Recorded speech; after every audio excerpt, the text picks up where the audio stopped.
Hello, എല്ലാവർക്കും sketch മീഡിയയിലേക്ക് സ്വാഗതം. ഈ ചാനൽ ആദ്യമായിട്ട് കാണുന്നവർ ആ സബ്സ്ക്രൈബ് ബട്ടൺ ഒന്ന് പ്രസ് ചെയ്യണേ. അപ്പോൾ പെരുന്നാളൊക്കെ ആയി തുടങ്ങി. അപ്പോൾ നമുക്കിന്ന് വളരെ സിമ്പിളായ എന്നാൽ അതിലേറെ ടേസ്റ്റി ആയിട്ടുള്ള ഒരു പായസം ഉണ്ടാക്കിയാലോ? ക്യാരറ്റ് പായസം. അപ്പോൾ ഈ സിമ്പിൾ ആൻഡ് ടേസ്റ്റി ക്യാരറ്റ് പായസം നമുക്കുണ്ടാക്കാം. നമ്മുടെ ഈ ക്യാരറ്റ് പായസത്തിന് വേണ്ടിയിട്ട് ഞാനിവിടെ ഇതുപോലത്തെ 2 ക്യാരറ്റാണ് എടുക്കുന്നത്. ഞാനിപ്പോൾ 1/2 ലിറ്റർ പാലിലാണ് ഉണ്ടാക്കുന്നത്. അപ്പോൾ 1/2 ലിറ്റർ പാലിന് ഈ ഒരു സൈസിലുള്ള 2 ക്യാരറ്റാണ് നമുക്ക് വേണ്ടത്. 1 ലിറ്റർ പാലാണ് നിങ്ങൾ എടുക്കുന്നുണ്ടെങ്കിൽ ഈ സൈസിലുള്ള 4 ക്യാരറ്റ് എടുക്കണം കേട്ടോ. അപ്പോൾ ഇനി ഇതിനെ നമുക്ക് ഈ ചെറുതായിട്ടൊന്ന് ഗ്രേറ്റ് ചെയ്തെടുക്കണം. ഈ ഗ്രേറ്ററിൻ്റെ ഈ ഭാഗത്ത് വെച്ചിട്ട് ചെറുതായിട്ട് ഗ്രേറ്റ് ചെയ്തെടുക്കണം. ഇതുപോലെ ഗ്രേറ്റ് ചെയ്ത് തന്നെ ചേർക്കണം കേട്ടോ. അല്ലാതെ നമ്മൾ വേവിച്ച് ഉടച്ചെടുത്താലൊന്നും ശരിയാവില്ല.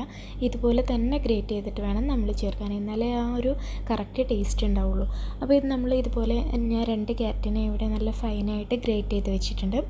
ഇനി നമുക്ക് നമ്മുടെ പായസം ഉണ്ടാക്കാൻ തുടങ്ങാം. വളരെ ഈസി ആയിട്ട് ഇത് ഉണ്ടാക്കാൻ. എനിക്ക് തോന്നുന്ന ഏറ്റവും സിമ്പിളായ പായസം ഇതായിരിക്കുന്നത് നമ്മുടെ പായസങ്ങളുടെ കൂട്ടത്തിൽ. അപ്പോൾ അതിന് വേണ്ടിയിട്ട് ഞാനൊരു പാത്രം വെച്ചിട്ടുണ്ട്. അതിലേക്ക് ഏകദേശം 1 ടേബിൾ സ്പൂണോളം നെയ്യ് ഒഴിച്ച് കൊടുക്കുന്നുണ്ട്. ഇതിലേക്ക് ഈ ഒരു നെയ്യ് മതി, നമ്മൾ നെയ്യൊന്നും ചേർക്കില്ല കേട്ടോ. അപ്പോൾ എന്നിട്ട് നമുക്ക് നമ്മുടെ ഈ ക്യാരറ്റും നമ്മൾ നേരത്തെ ഗ്രേറ്റ് ചെയ്ത് വെച്ചിട്ടുള്ള ഈ ക്യാരറ്റ് നമുക്കിതിലേക്ക് ഇട്ട് കൊടുക്കണം.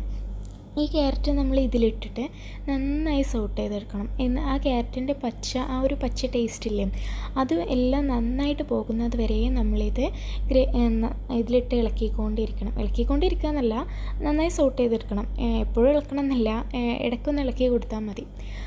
പിന്നെ ചിലരിത് കുക്കറിലിട്ട് വേവിക്കാറുണ്ട് കേട്ടോ. അങ്ങനെ വേണമെങ്കിലും ചെയ്യാം. പക്ഷേ എനിക്ക് തോന്നുന്നു അതിനേക്കാളും ഒന്നുകൂടി ടേസ്റ്റ് നമ്മൾ ഇതുപോലെ നെയ്യിലിട്ടിട്ട് ഇങ്ങനെ വഴറ്റുമ്പോഴാണെന്ന് എനിക്ക് തോന്നിയിട്ടുള്ളത് കേട്ടോ. അപ്പോൾ ഞാൻ കുക്കറിൽ ട്രൈ ചെയ്ത് നോക്കിയിട്ടില്ല, പക്ഷേ എനിക്ക് തോന്നുന്നു ഇങ്ങനെ ആയിരിക്കും ടേസ്റ്റ് എന്ന്. അപ്പോൾ എന്നിട്ട് ഞാനിതിലേക്ക് ഏകദേശം ഒരു 1/2 കപ്പോളം പഞ്ചസാര, 1/2 കപ്പ് ഫുള്ളില്ല, അതിന് കുറച്ച് കുറവ് പഞ്ചസാര ഞാൻ ആഡ് ചെയ്ത് കൊടുക്കുന്നുണ്ട്. അപ്പോൾ ഈ പഞ്ചസാര ചേർത്ത് നമ്മൾ സോട്ട് ചെയ്യുമ്പോൾ ആ പഞ്ചസാരയിൽ അലിഞ്ഞ് കുറച്ചൊരു വെള്ളം പോലെയൊക്കെ വരും അതിൽ. പിന്നെ നമ്മൾ അതിങ്ങ് സോട്ട് ചെയ്തുകൊണ്ടിരിക്കുമ്പോൾ ആ വെള്ളമെല്ലാം പോയിട്ട് റെഡി ആയിക്കോളും. പിന്നെ അപ്പോൾ ഇത് നമ്മൾ സോട്ട് ചെയ്യുന്ന സമയം കൊണ്ട് തന്നെ നമ്മളൊരു കാര്യം ചെയ്യണം. ഇതിലേക്കുള്ള പാല് നമ്മൾ അടുത്ത സ്റ്റൗവിൽ വെച്ചിട്ട് നമ്മൾ അത് ചൂടാക്കല്ല, ആ പാല് തിളപ്പിക്കാൻ വെക്കാം. ഞാനിപ്പോൾ ഇത് 1/2 ലിറ്റർ പാല് മെഷർ ചെയ്തിട്ട് എടുത്തതാണ്. ഇത് ഞാനിവിടെ തിളപ്പിക്കാൻ വെച്ചിട്ടുണ്ട്. ഇത് രണ്ടും നമ്മൾ ഒരേ സമയം ചെയ്യണം കേട്ടോ.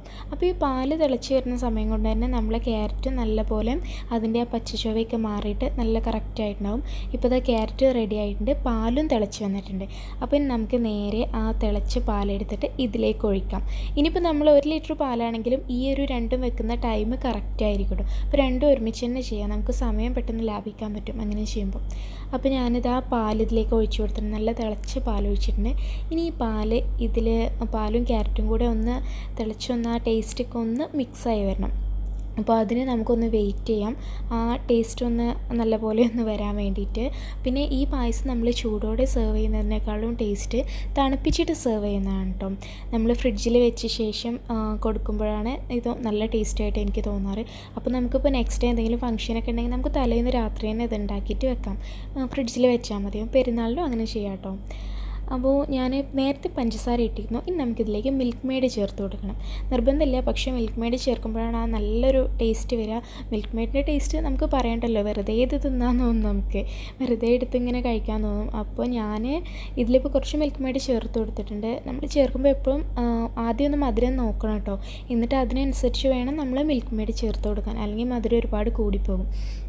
എന്നിട്ട് ഞാനിതിലേക്ക് കുറച്ച് അണ്ടിപ്പരിപ്പ് കട്ട് ചെയ്തത്, അത് ഞാൻ വറുത്തിട്ടൊന്നുമില്ല, നെയ്യിൽ വറുക്കാതെയാണ് നേരെ അണ്ടിപ്പരിപ്പ് ഇതിലേക്ക് ഇട്ട് കൊടുത്തിരിക്കുകയാണ് ചെയ്യുന്നത്. വറുത്തിട്ടിടേണ്ട ആവശ്യമൊന്നുമില്ല, കാരണം ഇത് അതിൻ്റെ ഇടയിൽ ഇങ്ങനെ കടിക്കുമ്പോൾ ഒരു ടേസ്റ്റാണ്.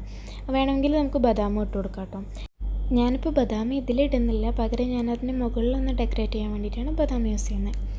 ഇനി ഇപ്പോൾ നമ്മൾ നോക്കുമ്പോൾ ഈ പായസം ഒരു നല്ല ലൂസായിട്ടായിരിക്കും ഇരിക്കുക. അപ്പോൾ ഇങ്ങനെ ഇഷ്ടമുള്ളവർക്ക് ഇങ്ങനെ തന്നെ കഴിക്കാം. അല്ലാതെ നമുക്ക് കുറച്ചുകൂടി തിക്നെസ് വേണമെന്നുണ്ടെങ്കിൽ ഞാനിപ്പോൾ കുറച്ച് തണുത്ത പാലിൽ ഒരല്പം നമ്മുടെ കോൺഫ്ലവർ കലക്കിയിട്ടുണ്ട്.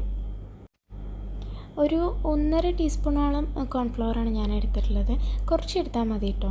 പിന്നെ അധികം തിക്നെസ് ഇല്ലാത്തതായിരിക്കും ടേസ്റ്റ്.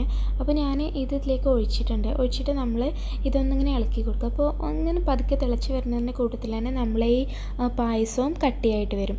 അപ്പോൾ കുറച്ച് തിക്നെസ് വന്നാൽ നമുക്ക് തീ ഓഫ് ചെയ്യാം. കാരണം ഇതൊന്ന് തണുത്ത് കഴിയുമ്പോൾ വീണ്ടും തിക്കാവും. അതുകൊണ്ട് ഇങ്ങനെ ഇളക്കുമ്പോൾ ഒരുപാട് തിക്കാവാൻ നിൽക്കരുത്. അങ്ങനെ ആകുമ്പോൾ പിന്നെ തണുത്ത് കഴിയുമ്പോൾ നല്ലൊരു കസ്റ്റേർഡിൻ്റെ പോലെയാകും. അപ്പോൾ അങ്ങനെ ആവരുത്. ഇതിപ്പോൾ ഒരു മീഡിയം തിക്നെസ് ആയപ്പോൾ ഞാൻ ഓഫ് ചെയ്തിട്ടുണ്ട്. ഇനി നമുക്കിതൊന്ന് തണുത്ത ശേഷം ഒന്ന് ഫ്രിഡ്ജിൽ വെക്കാം. എന്നിട്ട് നമുക്ക് സെർവ് ചെയ്യാം. അപ്പോൾ നല്ല അടിപൊളി ടേസ്റ്റ് ആയിരിക്കും. ക്യാരറ്റ് പായസം ഇവിടെ റെഡി ആയിട്ടുണ്ട്. ഞാനിത് ഡെക്കറേറ്റ് ചെയ്യാൻ വേണ്ടിയിട്ട് മുകളിൽ കുറച്ച് നമ്മുടെ ബദാം ചെറിയ സ്ലൈസസായി കട്ട് ചെയ്തിട്ട് ഇട്ട് കൊടുത്തതാണിത്.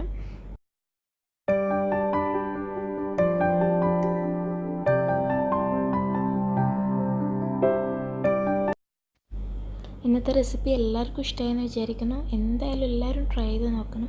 വളരെ സിമ്പിളാണ്. അപ്പോൾ നമുക്ക് അടുത്തൊരു റെസിപ്പിയുമായിട്ട് വീണ്ടും കാണാം.